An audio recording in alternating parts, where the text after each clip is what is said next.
Selamat sore Tribuners, bagaimana kabar Anda sore hari ini? Senang sekali saya Ilu Devi Sania dapat kembali berjumpa dengan Anda. Kali ini dalam program Ngobrol Politik. Nah Tribuners, bagaimana kabar Anda di sore hari ini yang kita lagi dilanda hujan nih. Semoga kita semua dalam keadaan sehat dan juga tetap bersemangat menjalani aktivitas meskipun cuaca yang kurang mendukung begitu untuk kita melaksanakan aktivitas di luar rumah. Nah Tribuners, kita mengetahui bahwa hujan sudah melanda sebagian besar daerah di Indonesia, termasuk juga Kota Makassar dan Sulawesi Selatan sejak akhir Desember 2023 kemarin dan berlanjut di awal tahun di Januari 2024 karena dampak dari badai El Nino yang sedang melanda Indonesia juga. Nah, ketika musim hujan turun dan intensitas hujan atau curah hujan tinggi, yang paling kita takutkan adalah bencana alam seperti longsor dan juga banjir yang selalu menimpa beberapa daerah di Indonesia termasuk Makassar dan beberapa daerah di Sulawesi Selatan.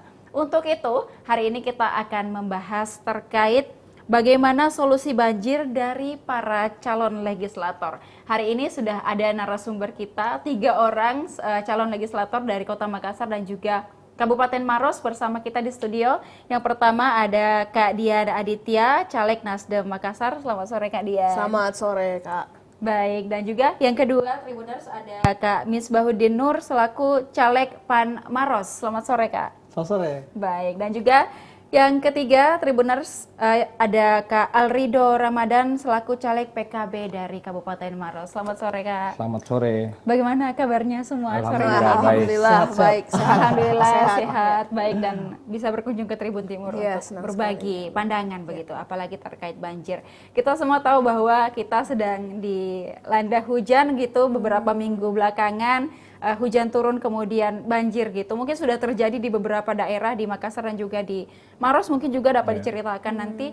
Nah, yang paling ingin dinanti-nanti oleh masyarakat apa sebenarnya solusi untuk mengatasi banjir yang selalu datang ketika musim hujan gitu. Apakah ini salah alam atau apa yang perlu kita perbaiki gitu. Nah, dari Kota Makassar dulu Kak Dian. Mungkin melihat fenomena hujan yang sedang turun di Kota Makassar juga.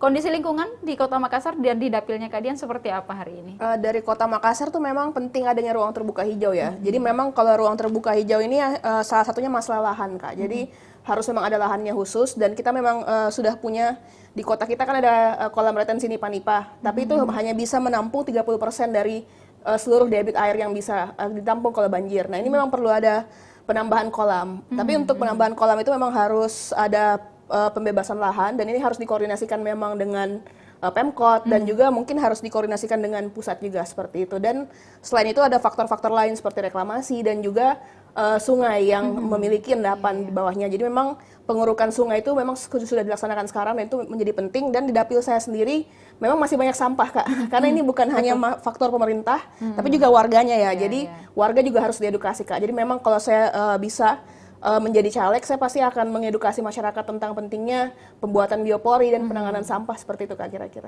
Oke, baik. Nah, di Kota Makassar memang kita lihat masalahnya cukup kompleks begitu ya Kak. Ya. Baik terkait karena memang cuaca. Kemudian faktor-faktor lingkungan, daerah resapan, faktor dan drainase juga drainase, kemudian adanya reklamasi. Dan melihat hal itu Kak, apakah banjir di Kota Makassar dari tahun ke tahun sudah cukup tertangani kah atau malah tambah parah? Kita memang butuh rencana tata kota yang lebih bagus sih. Mungkin memang perlu ada revolusi tata kota dan ini bukan hanya masalah di Makassar. Saya percaya di Maros juga sama. Perlu ada penataan ulang terhadap sistem drainase dan sistem kanal yang ada. Karena masalah seperti kata saya tadi bukan cuma pemerintah tapi juga masyarakat. Kadang kanal itu penuh sampah dan juga got-got itu penuh sampah. Karena di dekat tempat tinggal saya juga daerah yang banyak sampahnya itu pasti kena banjir.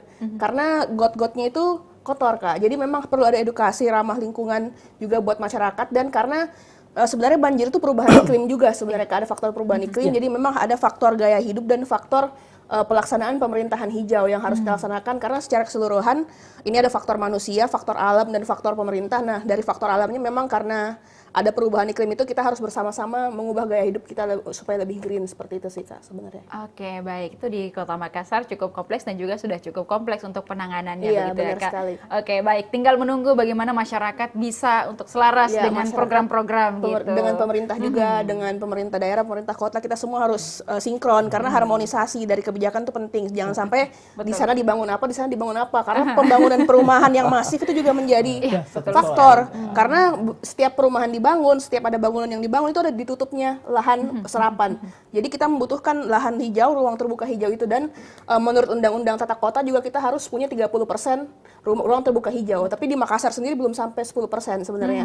Jadi karena itu kita harus sama-sama mencari cara untuk memperbanyak ruang terbuka hijau ini, termasuk di Maros, saya percaya seperti itu juga. Oke, baik. Nah, kalau dari Kak Misbah mungkin di Maros kondisi hari ini seperti apa, Kak? Apakah juga sudah mulai banjir? Kemudian atau seperti apa kondisi di Maros? Ya, kalau kami di Maros saya kira seperti yang kita pahami bahwa intensitas hujan di Januari ini sangat tinggi, dan tentu ini juga menjadi warning untuk kita, menjadi atensi khusus untuk kita, bukan hanya sekedar di Sulawesi Selatan, Makassar, dan ini tentu menjadi atensi untuk kami di Maros. Ya, melihat daripada kejadian-kejadian beberapa tahun yang lalu, dan Maros pernah berada pada kondisi banjir ini sangat-sangat betah sampai 5-7 hari di beberapa tahun yang lalu. Ya, saya kira hampir sama yang disampaikan oleh saudari kami dari caleg yang insya Allah semoga menjadi anggota dewan kita untuk Makassar. Ya saja kita perlu memang menilik beberapa titik-titik persoalan kenapa banjir ini bisa terjadi. Betul. Ya, persoalan lingkungan yang hari ini memang menjadi satu ancaman di banyak hal. Salah satu ancaman terbesar itu adalah beberapa ruang-ruang lingkungan kita yang kemudian diancam dengan pembalakan, dengan hal-hal yang kemudian merusak. Dan ini tentu akan berbicara tentang persoalan dan ancaman tentang konstelasi berkehidupan kita, keseimbangan berkehidupan kita.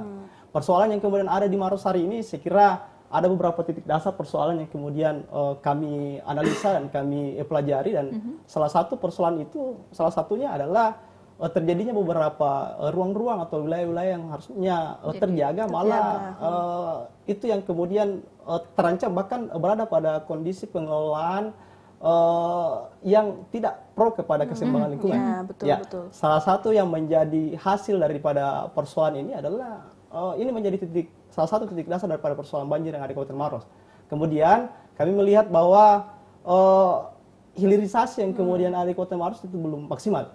Ya, pengelolaan air yang kemudian ada di Kabupaten Maros ini yang perlu menjadi atensi khusus. Bukan hanya sekedar daripada masyarakat yang kemudian harus bersuara, tapi di sisi daripada itu kebijakan ini yang kemudian harus didukung untuk mengambil kebijakan yang betul-betul bisa menyelesaikan persoalan ini. Anggap saja di beberapa ruang-ruang atau saluran-saluran atau sungai maupun drainase yang kemudian ada di Kabupaten Maros itu belum terkelola secara baik. Ya. Dan tentu ini bukan hanya sekedar pemerintah daerah yang kemudian punya atensi perhatian khusus untuk mengambil kebijakan ini, tapi lebih daripada itu Pemprov hari ini yang kemudian harus menilik persoalan-persoalan itu untuk andil menjalankan apa yang kemudian menjadi tanggung jawab kedaerahan yang kemudian harus dijalankan. Ya, tapi syukurnya hari ini kita melihat bahwa beberapa proyek-proyek pembangunan yang ada di Kabupaten Maros, pemerintah Kabupaten Maros sendiri, bupati kita sangat responsif dari apa yang menjadi persoalan-persoalan, dan secara perlahan dilakukan, diupayakan, dan disuruh dijalankan, dibangunnya beberapa drainase, dan ini support total terhadap beberapa proyek-proyek yang ada di pemerintah provinsi. Dibangun beberapa drainase yang ada di Kabupaten Maros. Hanya saja perlu menjadi atensi untuk kita semua bahwa ini perlu dioptimalkan. Beberapa sungai-sungai kita yang kemudian ada di Kabupaten Maros perlu direvitalisasi. Ya, kita melihat bahwa 15 tahun terakhir ini hampir tidak ada pengurukan sungai. Ya, ini menjadi persoalan. Seperti dapil kami, kebetulan kami bertarung di dapil 2 Lok Bontoa. Ada beberapa wilayah yang kemudian langganan dengan banjir setiap musim hujan. Sekalipun memang ada wilayah yang kemudian bersoal tentang air. Ya, ada yang wilayah yang kemudian krisis, kemudian ada wilayah yang kemudian kelebihan air. Ya. Tentu persoalan ini perlu diolah secara baik, perlu dipikirkan secara baik, perlu dimerumuskan persoalan-persoalan ini, kemudian kita dorong untuk menjadi satu kebijakan. Anggaplah kami di satu wilayah di Lau ini ada pemelakan JNE, kita punya satu wilayah yang paling sering berlangganan dengan banjir. Kami lihat bahwa salah satu persoalannya adalah luapan sungai itu. Ternyata salah satu persoalan hebatnya adalah tidak pernah dilakukan revitalisasi sungai. Ya, tentu kita membidik siapa yang kemudian punya tugas untuk menyelesaikan persoalan secara kebijakan. Bukan hanya sekedar pemerintah daerah, tapi ada pemerintah provinsi juga seharusnya memang mengindahkan apa yang menjadi tugas tanggung jawab untuk menyelesaikan persoalan-persoalan yang ada di setiap daerah. Di sisi lain, Pak, saya kira yang perlu kita pahami bahwa perizinan tata ruang itu yang mesti kita kontrol bersama-sama. Betul. Terjadi hampir di semua wilayah orang kami, hampir semua wilayah bagaimana kita melihat wilayah-wilayah yang dahulunya hijau dengan tanaman padi hari ini sudah dipatok dengan beton-beton, dipatok dengan perumahan-perumahan. Saya kira ini bersoal saat wilayah-wilayah produktif itu dibanguni rumah, dibanguni kawasan yang kemudian tidak tergantikan dengan kawasan-kawasan atau upaya untuk melahirkan dorong produktif lainnya, maka ini bersoal. Dan ini saya kira ini terjadi hampir semua daerah yang ada di selatan.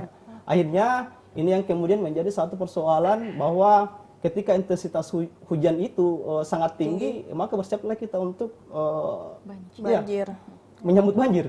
Ya, saya kira yang menjadi persoalan daripada ini adalah fungsi kita untuk melakukan penugasan itu. Terlebih daripada instansi-instansi, terlebih daripada ruang-ruang atau lembaga yang kemudian memiliki tugas pokok untuk mengawal kebijakan ini. Salah satunya adalah DPRD. Ya, ruang parlemen ini yang kemudian harus melahirkan ide-ide, harus melahirkan menyelesaikan rumusan-rumusan masalah itu untuk menjadi satu solusi untuk dilakukan pengawasan, untuk dilakukan sebuah upaya untuk mengawal kebijakan itu untuk betul-betul sampai dan terselesaikan apapun yang kemudian menjadi persoalan-persoalan yang ada di masyarakat kita. Terkhusus kalau kami ya salah satu persoalannya adalah banjir. Ya. Oke, baik. Jadi di Maros juga ternyata ada banyak masalah begitu ya, Kak, yang perlu kita sama-sama perhatikan karena sebenarnya dampaknya juga cukup signifikan begitu kepada masyarakat, terutama pada saat musim hujan yang datang sekarang ini. Masyarakat sudah was-was juga itu akan datangnya banjir. Nah, tadi di Dapil 2 ya. Nah, kalau Kak Alrido mungkin di Dapilnya seperti apa, Kak, kondisi hari ini? Langgaran ini, Pak ya? Ya mungkin sudah bisa diceritakan bagaimana pengalaman berlangganan dengan banjir mungkin. Kalau kami di Dapil 1 Turikale dan Maros Baru, mungkin hampir di semua daerah juga mengalami hal yang sama. Cuma memang kalau di kami ini memang agak kompleks, apalagi dia adalah pusat kota. Tapi hampir tiap tahun itu langganan banjir. Cuman yang jadi persoalan, saya sampai tadi malam itu di salah satu desa di Maros Baru, hamparan sungai itu air sudah luber. Saya tadi malam sampai jam setengah 12 malam masih di lokasi sama beberapa warga. Memang yang paling penting yang harus dilakukan oleh pemerintah dan masyarakat hari ini adalah mitigasi bencana. Ini yang harus ditata sedemikian rupa sebaik mungkin bahwa ini persoalan banjir bukan hanya persoalan tanggung jawab dari pemerintah atau DPR. Ini adalah tanggung jawab kita bersama. Hal sederhana yang harus sebenarnya dilakukan oleh masyarakat, minimal jangan membuang sampah sembarangan. Iya, betul. Karena terkhusus dapil saya di Maros Baru itu seperti mungkin keadaan di Kota Makassar, mungkin sampah masih berserakan. Ini yang menjadi masalah juga. Artinya di luar dari persoalan regulasi yang harus didorong nanti oleh siapapun yang terpilih di DPR, persoalan tata kelola perizinan, kan itu juga menjadi hal yang kompleks di masyarakat. Walaupun hari ini Pak Bupati dan DPR di Kabupaten Maros sudah mendorong beberapa kebijakan ketika ada industri harus masuk ke Kabupaten Maros, ketika harus ada perumahan yang masuk di Kabupaten Maros, untuk dibukakan persoalan ruang terbuka hijau. Tapi perlu dikawal secara mendalam sehingga aturan bukan hanya sekedar persoalan aturan, tapi harus ditegakkan memang sampai ke akar-akarnya. Karena persoalannya hari ini bisa saja pemerintah mengeluarkan regulasi tapi pengawasan di bawah yang jadi persoalan. Betul. Misal ada satu industri di Kabupaten Maros, mungkin pernah viral juga ya kalau saya tidak salah di Tribun Timur ada satu industri di Kabupaten Maros, itu persoalan sungai yang dilalui itu sempit, mengalami penyempitan. Kan ini yang menjadi problem juga. Artinya kita tidak pernah melarang ketika ada industri atau perumahan berdiri di suatu daerah, tapi perlu penegakan aturan sehingga tidak menjadikan masyarakat sebagai korban. Karena banjir ini kalau kita bilang mau menyalahkan hujan, tidak bisa juga kita menyalahkan 100% persoalan alam, karena kenapa? Ada andil dari kita sebagai manusia yang bertanggung jawab secara sosial dan moral terhadap alam ini juga. Misal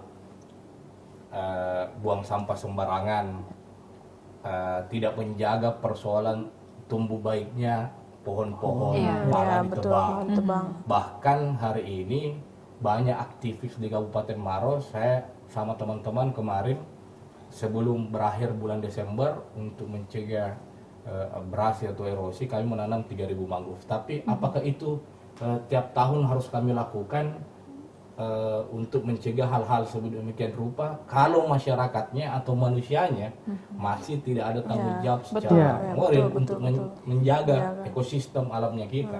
Makanya perlu memang kerjasama yang baik untuk menjaga ekosistem, bukan hanya pemerintah atau DPR nanti, siapapun dari kakak-kakak semua yang duduk di DPR hari ini, untuk menjaga regulasi ini sehingga bisa terkelola dengan baik tata kelola alamnya kita.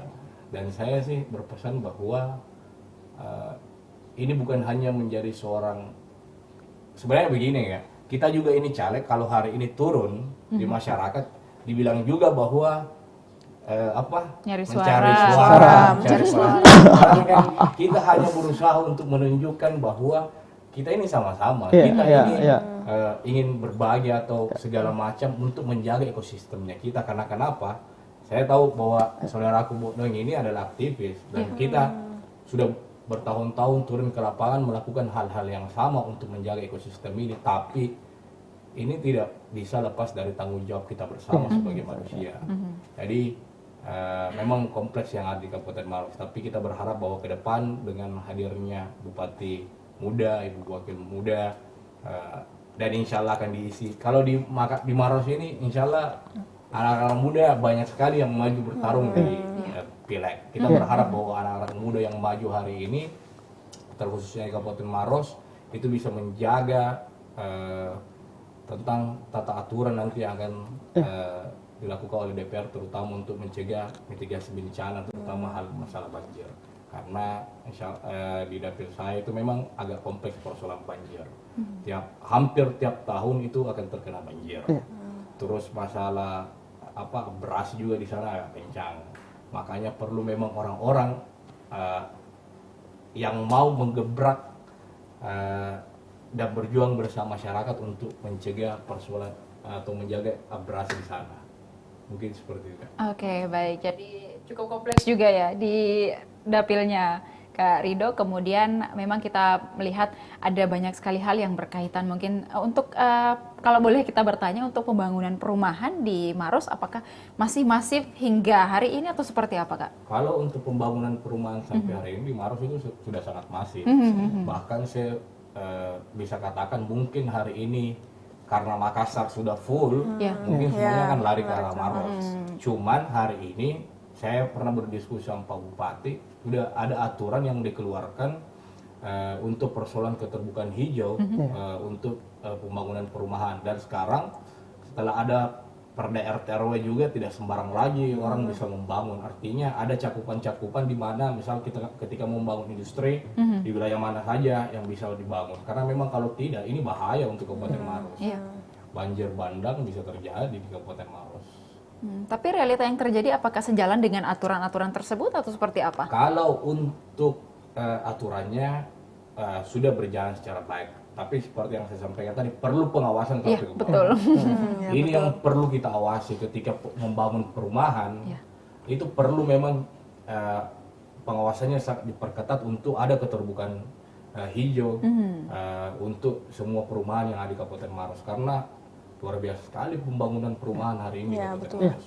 Betul, baik, dan itu kita melihat nanti dampaknya akan seperti apa begitu ya. Jangan mungkin membangun perumahan secara bangunan mungkin atau indeks pembangunan di Kabupaten Maros bagus, tapi pada akhirnya menimbulkan dampak-dampak yang kita tidak inginkan bagi masyarakat yang tidak menikmati hasil dari pembangunan tersebut. Betul. Nah, untuk di Kota Makassar sendiri, Kak Dian, ini kan kita juga sebenarnya udah langganan juga Iya, banjir langganan gitu juga ya banjir. di daerah BTP. Bahkan Di kemarin Pos Petarani Veterani ya, sempat Veterani udah juga. banjir juga. Kita Iya, tidak iya, sangka-sangka di sangka-sangka. jalan besar gitu bisa banjir gitu. Nah, untuk mitigasi yang perlu dilakukan oleh masyarakat di Kota Makassar ini menyambut semoga tidak terjadi banjir, Iya, tapi kita perlu untuk waspada gitu. Apa yang seyogyanya bisa kita lakukan?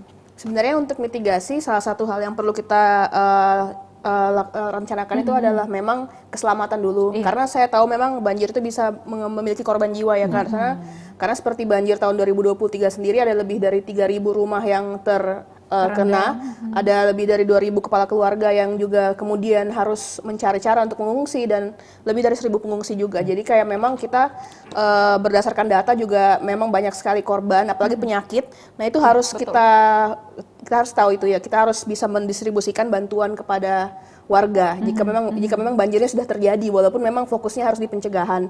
Tapi kalau banjirnya sudah terjadi, memang harus ada distribusi bantuan yang terawasi dengan baik juga gitu, karena bantuannya harus sampai kepada masyarakat. Dan saya yakin di Kota Makassar sendiri kemarin BPBD dan BNPB juga sudah bekerja sama untuk memitigasi bencana dan memberikan pertolongan bagi orang seperti penyediaan perahu karet dan lain-lain. Nah itu kita harus awasi sebagai legislator kalau terpilih nanti ya. Jadi utamanya di daerah-daerah yang banjirnya sangat dalam atau daerah dekat sungai, karena memang sangat disayangkan. Dulu misalnya Sungai Talo itu kiri kanannya masih hijau, cuman sekarang di Sungai Talo sendiri sudah banyak pembangunan yang terjadi. Iya juga, betul. Jadi memang pembangunan ini memang menciptakan air jadi tidak bisa terserap di sekitar sungai. Jadi memang airnya kemudian daya serapnya berkurang dan airnya kemudian menjadi lari ke kota gitu. Bahkan daerah tinggi seperti Antang juga kena ya. Karena memang faktor reklamasi juga gitu, walaupun memang reklamasi itu diharuskan ada ruang terbuka hijaunya, cuman mungkin masih kurang. Jadi memang untuk mitigasi keselamatan itu kita perlu kerjasama dengan Pemkot, Pemprov dan semua bidang. Tapi kita juga, menurut saya ada faktor anggaran juga di sini yang bisa kita fokuskan, karena memang anggarannya mungkin harus dilebihkan untuk pencegahan dan juga mitigasi bencana. Karena warga membutuhkan shelter, warga membutuhkan makanan dan juga obat-obatan. Jadi memang kalau banjir terjadi, kita harus siap sebagai kota untuk kita, apalagi sebagai legislator juga harus turun ke lapangan juga untuk memastikan bantuan itu semua terterima dengan baik, terserap dengan baik oleh masyarakat, karena masyarakat sangat butuh obat, utamanya bagi anak-anak, karena ada faktor perempuan dan anak juga dalam banjir, karena perempuan dan anak itu juga salah satu yang rentan, apalagi anak-anak yang kemudian akan diare dan lain-lain. Nah ini harus kita cegah bersama-sama dengan adanya obat itu. Jadi bukan hanya pemerintah, tapi puskesmas juga harus siap dengan bantuan obat itu. Nah ini harus kita pastikan sampai ke rakyat kalau mitigasinya, saya kira faktornya. Oke, baik. Nah, yang di Kota Makassar yang cukup berbahaya juga daerah Antang begitu ya, Kak ya. Karena di sana ada TPA begitu. Mungkin sampai hari ini seperti apa untuk daerah Antang terkait banjir? Sebenarnya daerah Antang bukan dapil saya, cuman saya bahas karena memang itu tempat yang ada banjirnya dan memang semuanya kan kita berkesinambungan ya. Jadi nggak bisa dibilang satu dapil selesai dapil lain. Ya karena kita memang seperti di Makassar dan Maros kan dilalui sungai juga kan. Ada kita punya Sungai Jeneberang, Sungai Talo dan lain-lain. Nah ini yang makanya tadi saya sangat setuju dengan revitalisasi sungai itu memang perlu ada, karena memang daerah endapannya itu harus dikeruk lagi supaya pendalaman sungai. Nah ini harus dilakukan. Jadi saya rasa apa yang terjadi di Maros akan berpengaruh di Makassar, apa yang terjadi di Makassar berpengaruh di Maros juga. Jadi kalau mau dibilang kita kerja masing-masing dapil itu tidak bisa juga, karena memang harus tetap ada kerjasama dapil 1, 2, 3. Karena misalnya ada banjir buangan juga kan, misalnya dari banjir kiriman. Nah itu kita makanya harus koordinasi untuk penanganannya juga untuk warganya. Jadi kayak selain takutnya ada miskoordinasi juga di atasnya kan dalam pendistribusian bantuan. Nah itu kita harus kerjasama juga, karena kita dalam membuat aturan memang harus sinkron juga bagaimana di Maros daerah, di Makassar bagaimana, di provinsi bagaimana. Nah sinkronisasi itu jadi penting karena supaya kita tidak jalan satu-satu begitu. Kita harus jalan bersama-sama saya rasa untuk penanganan banjir ini. Oke, baik. Karena kalau kita menyelesaikan banjir di salah satu dapil saja kan kita artinya tidak bisa menahan air, nggak boleh masuk di dapil ini. Soalnya semuanya harus terselesaikan begitu ya. Karena daerah atas sana memang penting, karena di sana ada waduk retensi Nipa-Nipa kan. Tapi sebenarnya waduk retensinya masih sangat kurang gitu, karena diprediksi kita masih butuh 2 lagi untuk Kota Makassar. Nah tapi mau dibangun di mana itu masalahnya, karena ruangan di sini sudah full seperti kata kakak tadi kan, kita sudah sangat full di Makassar. Jadi memang perlu ada penyediaan lahan ini untuk pembuatan waduk retensi, karena seperti yang saya bilang tadi, waduk retensi Nipa-Nipa itu cukupnya menampung 30% dari air buangan pembuangan. Sementara kita masih butuh lagi. Makanya selain waduk retensi, kita perlu ada pengurukan sungai, pengurukan kanal. Kita harus memastikan lahan terbuka hijau itu ada sampai 30% dan juga regulasi seperti tadi, regulasi pembangunan perumahan, ruko gitu. Karena kalau ruko semua nanti tidak ada daerah resapan seperti itu kan. Jadi perlu ada regulasi yang lebih kuat untuk pembangunan perumahan karena perubahan menjamur juga di Makassar sekarang, bukan hanya di Maros. Kayak daerah atas itu sudah banyak sekali perumahan baru dibuka di daerah dekat rumah saya juga. Jadi kayak memang adanya perumahan ini kita harus memastikan setiap perumahan itu komitmen memiliki 30% juga daerah resapan itu. Dan memang kita juga bisa mengajarkan masyarakat membuat sumur resapan dan sebenarnya idealnya itu ada 1 kolam resapan per 10 rumah di setiap dapil sebenarnya. Tapi di Kota Makassar sendiri kan seperti yang kita tahu itu full sekali. Jadi mencari lokasi untuk pembuatan kolam resapannya itu sangat sulit. Nah, saya yakin pemerintah Kota Makassar sekarang sudah banyak juga inovasinya tentang banjir. Cuman memang masalah tata ruang tadi itu karena kita sangat sulit untuk merestart kota kembali ke awal. Karena memang perlu ada desain kota yang ideal, pengelolaan tata ruang kota yang ideal. Namun merestart dari awal itu agak susah gitu. Jadi mencari lahan 30% untuk ruang terbuka hijau ini memang jadi tantangan di Kota Makassar. Seperti itu sih, Kak. Dari tata ruang dan tata wilayahnya Ya, tata juga wilayahnya, yang perlu kita masih perlu proses juga ya Kak ya, artinya perlu waktu, tidak bisa instan, tapi kita semua sudah ikhtiar yang terbaik, begitu untuk di Kota Makassar dan juga perlu masing-masing gerakan dari satu rumah begitu, mungkin menanam pohon di setiap rumah, kemudian ada banyak hal yang bisa kita lakukan dari rumah. Perlu ada kolaborasi juga dengan RT RW setempat karena yang bisa menggerakkan warga itu RT RW dan juga dengan stakeholder lain seperti pemuka agama dan lain-lain karena kesadaran untuk tidak membuang sampah itu perlu dibangun di setiap warga Kota Makassar karena walaupun dibersihkan sama pemerintah kota kalau dia buang lagi nanti harus dibersihkan lagi seperti kakak tadi gitu yang menceritakan mangrove sudah ditanam tapi siapa yang mau merawat. Nah, jadi sama, jadi jangan sampai kita cuma membersihkan sungai untuk mencegah banjir tapi sungai itu harus bersih selamanya. Nah, jadi selain faktor TPA tadi yang sebenarnya juga sudah menggunung sampah di sana, nah kita harus menyadarkan masyarakat juga. Jadi selain faktor regulasi, faktor kebijakan, faktor kesadaran itu semua faktor yang harus diharmonisasi karena ini kita harus kolaborasi kerja bersama untuk menangani banjir ini. Tidak bisa satu-satu Makassar saja, Maros saja. Cuman memang harus kita collab untuk memberikan pembangunan yang pasti hijau, kebijakan yang berpihak kepada lingkungan untuk ini. Iya, baik. Dan kita melihat yang di daerah yang cukup tinggi juga sebenarnya bahaya gitu ya Kak. Kalau daerah resapannya tidak ada, akhirnya air bebas meluncur ke daerah yang rendah gitu. Akhirnya terjadilah banjir di beberapa daerah di Kota Makassar. Oke, baik. Itu semua menjadi perhatian kita. Nah, kalau di Kabupaten Maros sendiri kami Misbah ini kita sudah tadi mendengarkan cerita bahwa pernah banjir 7 hari begitu di sana, beberapa hari itu apa yang mungkin terjadi dengan masyarakat, harus mengungsi kemana dan mitigasinya seperti apa kala itu dan persiapannya untuk tahun ini seperti apa? Ya, saya kira saat kita bicara persoalan apa yang kemudian pernah terjadi di Maros, yang perlu memang kita sama-sama pahami adalah ketika berbicara persoalan banjir, sebelum banjir terjadi ya maka hal-hal rumusan masalah terhadap persoalan ini maka perlu untuk kita selesaikan. Ya, kemudian saat persoalan ini terjadi, saat bencana ini terjadi, maka mitigasi itu harus kita kuatkan. Salah satu yang kemudian perlu kita kuatkan adalah perencanaan saat apa yang kemudian kita takutkan terjadi. Seperti yang dibahasakan oleh Kak Dian tadi, mesti kita memang menganggarkan apa-apa yang kemudian yang akan kita pikir untuk akan terjadi di masa yang akan datang. Seperti hari ini, potensi intensitas hujan sangat tinggi di hampir semua tempat, kabupaten Indonesia bahkan. Nah, tentu ini juga sudah dibaca oleh instansi-instansi yang kemudian bergerak di bidang itu. Dan kemudian komunikasi ini tentu sudah terjadi di penentu-penentu kebijakan terkhusus kepada pemerintah, terkhusus pemerintah Kabupaten Maros untuk memang mempersiapkan hal yang kemudian kita alami hari ini. Termasuk di Kabupaten Maros, saya kira Pak Bupati kita sangat punya atensi khusus terhadap banjir ini karena melihat bahwa Maros saat hujan ini surplus air hebat di Maros, saat masa kemarau kita menghadapi krisis air. Nah, hal-hal yang kemudian telah dilakukan oleh Pak Bupati sudah secara perlahan dibangun. Kemudian hari ini ancaman banjir itu tentu telah menjadi atensi kepada kita semua, terkhusus daripada Bupati Maros selaku pucuk tertinggi daripada penentu kebijakan Kabupaten Maros setelah mempersiapkan ini. Salah satunya adalah upaya untuk mempersiapkan hal-hal yang kemudian lebih daripada jaminan keselamatan masyarakat kita ketika bencana ini terjadi. Ya, termasuk adalah ramsum yang kemudian perlu disiapkan ketika ini terjadi, maka ini terakomodir secara bagus sampai kepada sasaran. Terkhusus memang beberapa wilayah-wilayah yang ada di Kabupaten Maros yang kemudian memang sudah dikategorikan sebagai wilayah yang berada pada wilayah yang siaga, wilayah yang berada pada wilayah yang waspada. Ya, sekira yang menjadi atensi untuk kita semua adalah apa yang kita perjuangkan hari ini, tentunya disampaikan oleh tadi Kak Dian, bukan saja hanya kepada dorongan kita untuk sampai kebijakan itu pro terhadap hal-hal yang berbau teknis, hal-hal yang berbau infrastruktur yang kemudian bisa meminimalisir ketika banjir itu terjadi, ancaman banjir terjadi.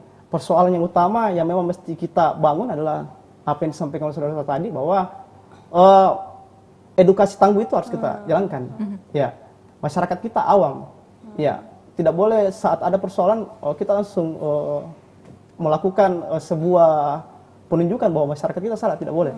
Ya, kita yang kemudian berada pada ruang-ruang pergerakan memang perlu hadir untuk memberikan penyadaran, memberikan edukasi penyadaran terhadap masyarakat. Setidaknya ketika melihat sampah ambil kemudian simpan di tempat sampah. Sampai kepada upaya kita untuk memberikan penyadaran bahwa ternyata sampah bisa dikelola. Tapi terlebih daripada itu kita perlu menyampaikan bahwa sampah ini berbahaya ketika dia disepelekan dan akan menjadi bagian mengundang banjir. Ya, saya kira salah satu hal yang mesti kita dorong Kak Dian, kita berharap bahwa orang-orang yang memang punya bukan berarti kami menganggap bahwa diri kami ini yang paling berkualitas untuk hal ini. Hanya saja kita yakin bahwa proses daripada rekam jejak dari siapapun yang kemudian pernah melalui hal-hal daripada pengabdian masyarakat, saya kira adalah mereka-mereka yang kemudian menyadari dan memahami apa yang kemudian menjadi persoalan-persoalan yang memang harus diperjuangkan untuk tidak lagi menjadi persoalan.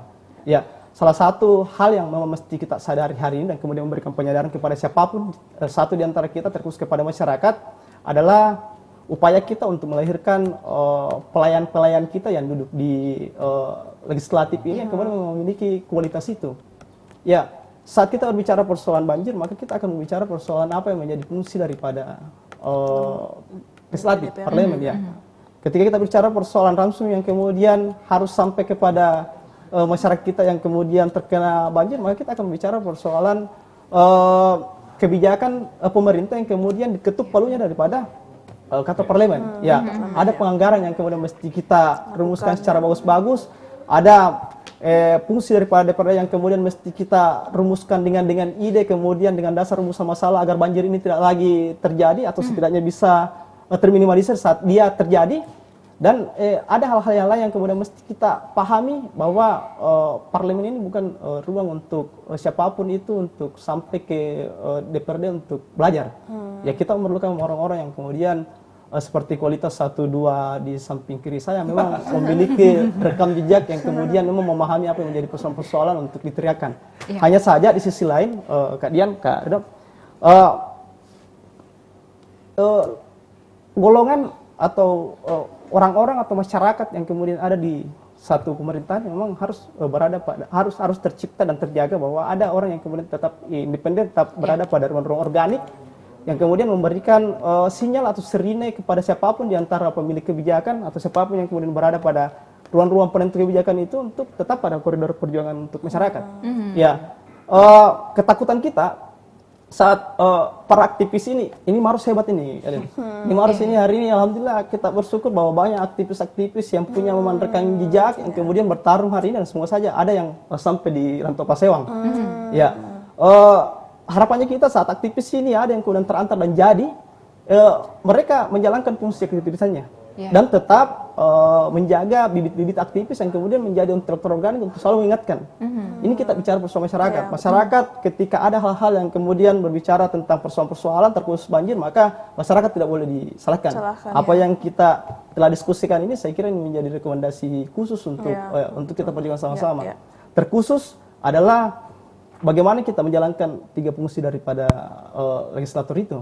Ya, berbahaya saat ada legislator yang kemudian terpilih yang kemudian baru ingin belajar di kantor DPRD. Kantor DPRD. Nah, sementara yang mau diperlukan orang yang punya rekam jejak yang kemudian tahu persoalan-persoalan dan mereka adalah pelayan masyarakat. Iya, iya. Saya kira setelah demikian. Artinya bukan waktunya untuk mulai belajar lagi ya, Kalau tapi belajar ini di TK, action. Iya. dulu, TK, SMP, SMA, Ini dan kita udah butuh organisasi. action gitu. Iya. Apa yang Anda tawarkan ketika menjadi duduk di legislatif begitu, kemudian apa yang bisa dirasakan oleh masyarakat dengan hadirnya Anda di legislatif gitu.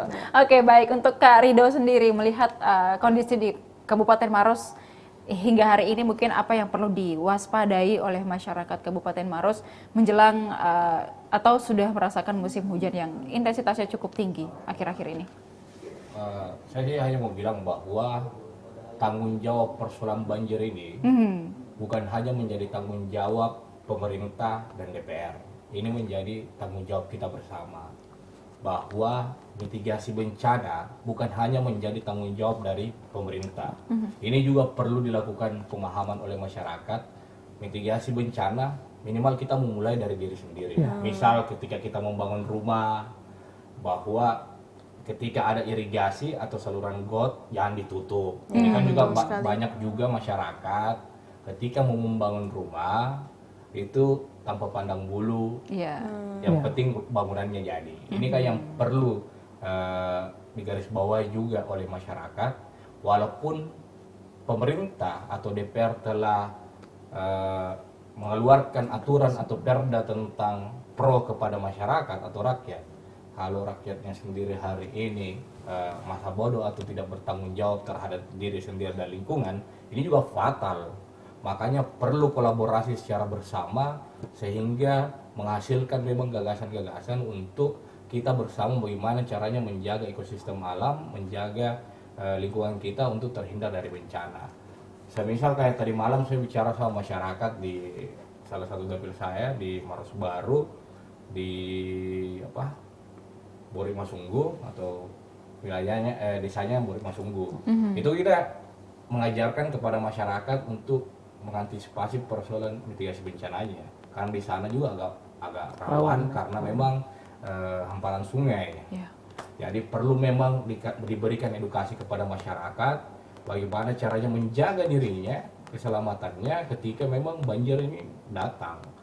Makanya kita memberikan edukasi kepada masyarakat bukan hanya persoalan barang-barang berharganya, tapi yang diutamakan adalah persoalan keselamatan.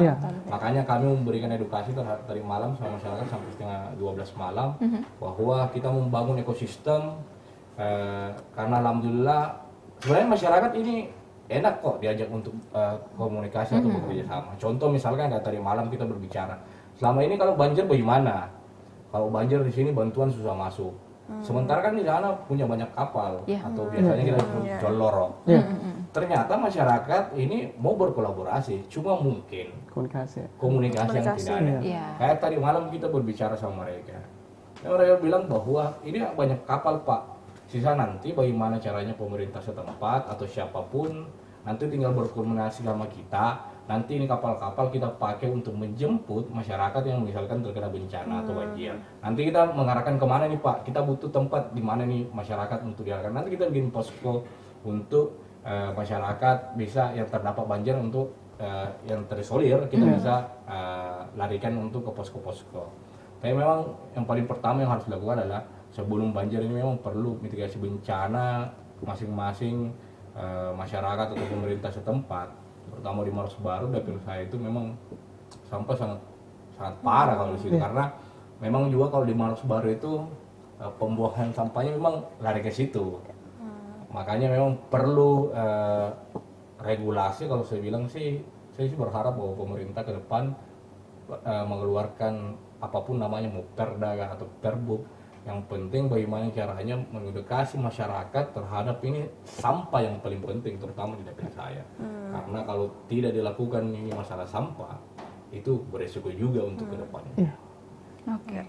Baik, itu tadi ada pandangan juga bagaimana terkait dari pemerintah, dari calon legislatifnya, kemudian dari masyarakatnya apa saja yang perlu dilakukan begitu. Baik, nah untuk mengakhiri perbincangan kita pada sore hari ini, Kak Dian, mungkin apa yang ingin disampaikan, terutama untuk menyongsong pemilu, pertama terkait banjir, untuk bagaimana kesiapan masyarakat semua di Kota Makassar khususnya terkait banjir, dan juga bagaimana kita menyongsong pemilu damai 2024 nanti, karena setelah debat ketiga kemarin ini isunya sangat panas di mana-mana.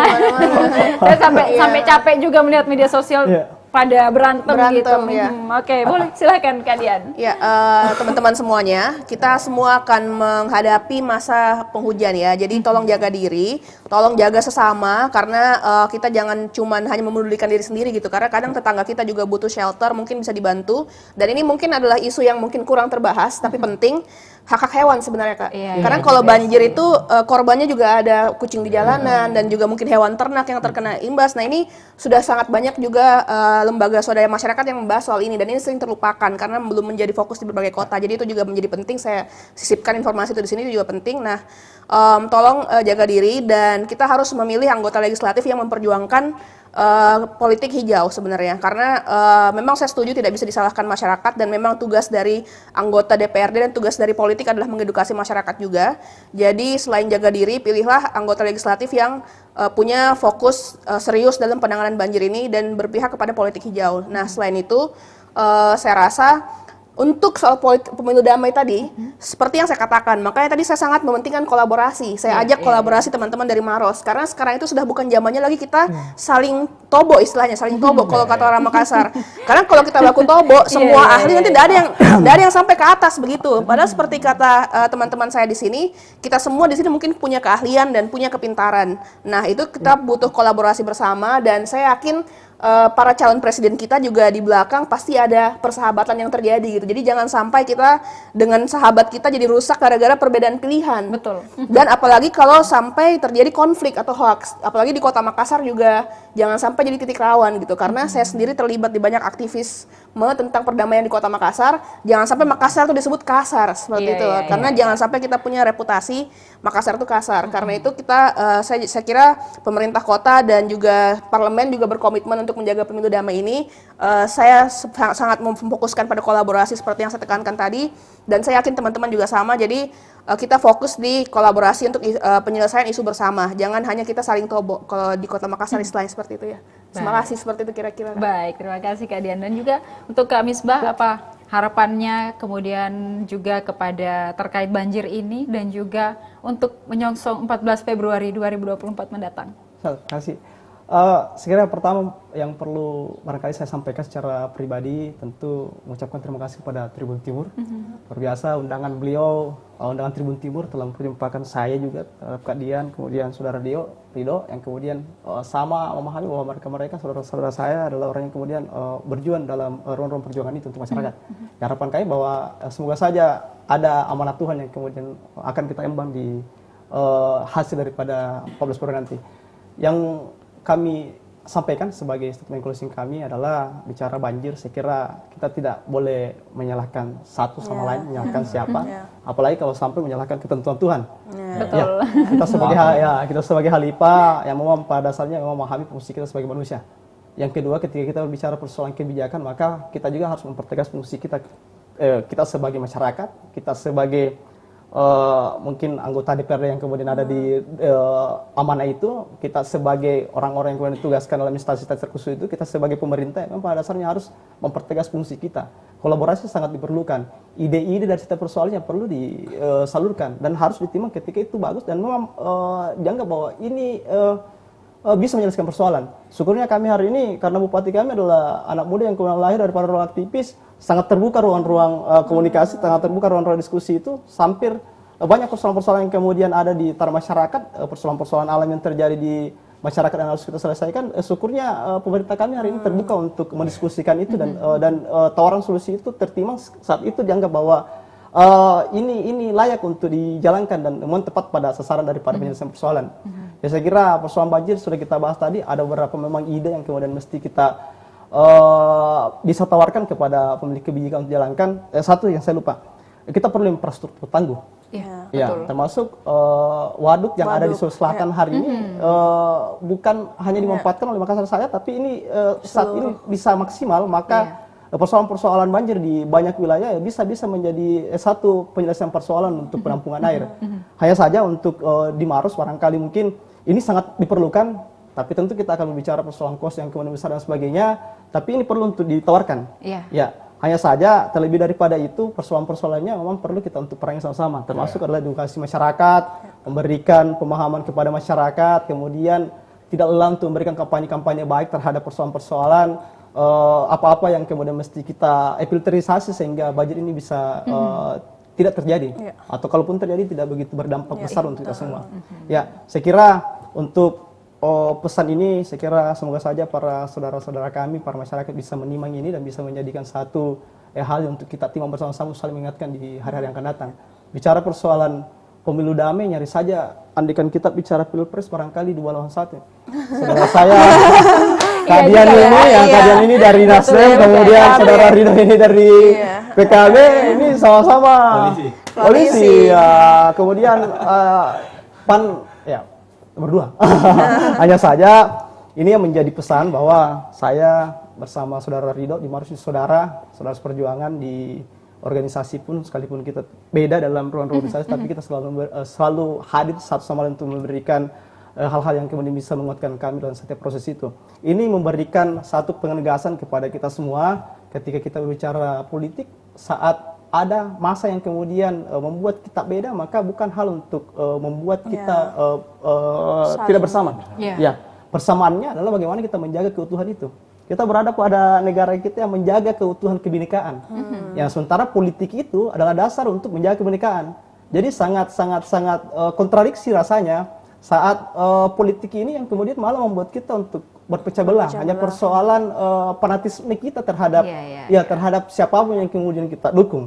Ya, satu penegasan bahwa syukur kita di Makassar saya kira tidak terlalu berefek perbedaan warna itu. Kami di Maros berbeda pun kita secara pilihan kita masih bisa satu ngopi. Bahkan masih sering barangkali kopi saya dikecup sama saudara Ridho saat berjumpa di ruang ngopi. Ini menjadi penegasan bahwa politik ini adalah dasar kuat untuk menjaga kebinekaan kita.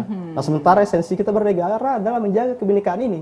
Makanya pesannya adalah kita semua memiliki tugas untuk berperang dalam politik ini untuk menjaga kebinekaan itu. Ya, kalaupun memang ada yang kita dukung, ya kita punya ruang-ruang khusus untuk memberikan dukungan secara benar. Ya, dan ini menjadi pesan untuk kita semua, masyarakat kita. Lagi-lagi saya katakan bahwa awam dan perlu kita pahami bahwa masyarakat kita adalah pemilik tertinggi daripada kekuasaan yang ada di negara kita. Ya, secara pemahaman substansi daripada pemahaman demokrasi pun demikian. Rakyat kita adalah rakyat yang pemegang kekuasaan tertinggi. Jadi jangan buat mereka jahat hanya karena kita semua yang berada pada ruang-ruang politik yang kemudian mengajarkan kejahatan terhadap mereka.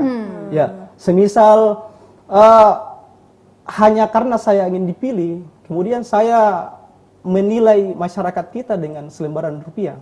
Ya, ini sangat merendahkan kita punya masyarakat. Ya, nah sementara masyarakat kita adalah pemegang kekuasaan tertinggi yang ada di negara kita. Kita ini pelayan yang kemudian telah meniatkan diri kita untuk bertarung untuk sampai kepada parlemen, kemudian memperlakukan masyarakat kita dengan merendahkan dengan cara-caranya kita hanya untuk sampai ke warung kekuasaan. Saya kira kita harus berkomitmen dulu bahwa apapun yang kemudian kita ikhtiarkan hari ini dengan kerja baik, dengan hal-hal yang baik, saya kira kita akan sampai kepada hasil yang baik. Harapannya kita bahwa Indonesia akan terjaga dengan keutuhan dan kita semua yang kemudian menjadi dasar penguatan itu. Berperan di politik yang kemudian menjadi dasar kuat untuk menjaga kebinekaan itu, dan berbahagia rasanya bisa berjumpa dengan dua saudara penggerak saya. Oke, baik. Jangan sampai nanti ketika setelah pemilu selesai, yang baku tetangga tidak baku bicara, yang di atas sudah baku rangkul gitu ya. Itu yang kita tidak inginkan dari terjadinya terlaksananya pemilu di tahun ini. Nah, Kak Ridho silahkan menyampaikan apa harapannya kepada pemerintah, masyarakat, dan terkait banjir ini, kemudian di pemilu 2024 nanti. Saya hanya mau bilang bahwa persoalan banjir ini adalah tanggung jawab kita bersama.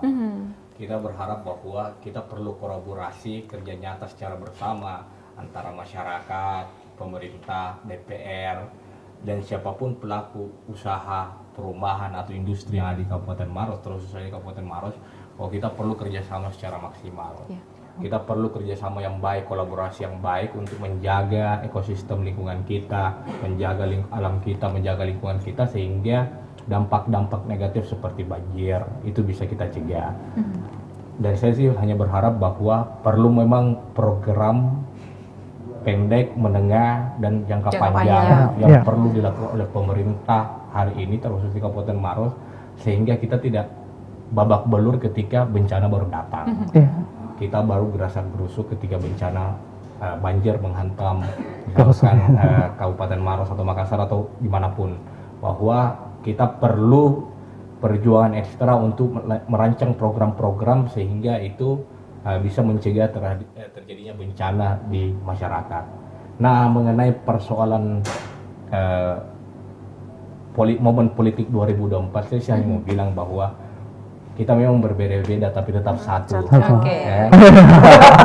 Bineka Tunggal Ika kita terapkan. Jadi apalagi kita ini yang caleg-caleg muda yang diberikan alhamdulillah kesempatan dari Allah Subhanahu wa taala untuk tampil menjadi, insya Allah akan menjadi pelayan atau pengabdi untuk masyarakat. Saya hanya mau bilang bahwa rajin-rajinlah turun ke dapil. Turun ke dapil melihat bagaimana kondisi persoalan yang ada di masyarakat, sehingga itu bisa menjadikan suatu program ketika duduk di parlemen. Saya sangat sepakat sama saudara saya, Kak Misbah, bahwa jangan menjadikan hari ini masyarakat sebagai lumbung hanya untuk mencari suara dengan menyengsarakan rakyat. Misalkan memberikan nominal selama untuk tanggal 14 Februari tapi menyengsarakan 5 tahun. 5 tahun, ya. Nah, inilah juga yang harus kita edukasi. Makanya kami di PKB, terkhusus kami di PKB, kami diajarkan di PKB bahwa bagaimana caranya untuk merancang program untuk tidak menjadikan caleg muda ini sebagai caleg-caleg yang menghadirkan money politik. Kami memang diharamkan untuk bagaimana caranya untuk bisa berpolitik hijau, berpolitik bersih, diminta untuk merancang program sehingga bisa dirasakan oleh masyarakat. Jadi saya hanya mau bilang bahwa pilihlah nanti caleg atau siapapun yang cinta dan sayang kepada masyarakat, bukan berdasarkan persoalan money politik. Pilihlah atau pilih anggota DPR atau caleg yang memberikan program-program nyata yang dirasakan oleh masyarakat, sehingga ke depan ini bisa menjadi antusias untuk masyarakat mau terlibat dalam politik. Kita perlu pahami bahwa hari ini mungkin kecenderungan karena permasalahan politik yang ada di Indonesia, sehingga masyarakat acuh tak acuh terhadap politik. Makanya bagaimana caranya kita sebagai caleg muda, terkhususnya kita semua ini sebagai caleg muda, bagaimana caranya mengedukasi untuk masyarakat sehingga mau hadir ke TPS untuk memberikan suaranya, sehingga melahirkan pemikiran-pemikiran atau pengawal-pengawal kebijakan yang sangat pro untuk kepentingan masyarakat. Jadi sekali lagi saya hanya mau bilang, walaupun kita berbeda-beda, insya Allah tetap satu. Oke, baik. Nanti yang berbeda-beda di depan bilik suara aja ya. Setelah itu ya kita kita pulang bareng boleh, ngumpul bareng lagi. Ya, kita Iya. nonton quick count sama-sama juga nanti gitu ya. Oke, baik. Terima kasih Kak Dian, Kak Misbah dan juga Kak Ridho sudah mampir ke Tribun Timur dan berbagi cerita, kemudian banyak pandangan yang mungkin jika nanti diizinkan untuk naik begitu oleh masyarakat dan juga Tuhan Yang Maha Esa, semoga bisa memberikan manfaat yang banyak bagi masyarakat di dapilnya dan juga pokoknya semua masyarakat lah, secara keseluruhan dan secara umum memberikan yang terbaik untuk Sulsel dan juga Indonesia.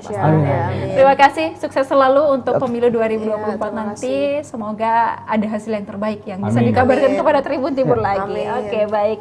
Dan juga terima kasih kepada Tribuners yang sudah menyaksikan program kita pada sore hari ini. Tetap saksikan program-program menarik lainnya hanya di kanal YouTube Tribun Timur, Mata Lokal Menjangkau Indonesia. Saya Ilu Devi Sania dan seluruh kru yang bertugas beserta ketiga narasumber pamit undur diri. Terima kasih, selamat sore dan sampai jumpa.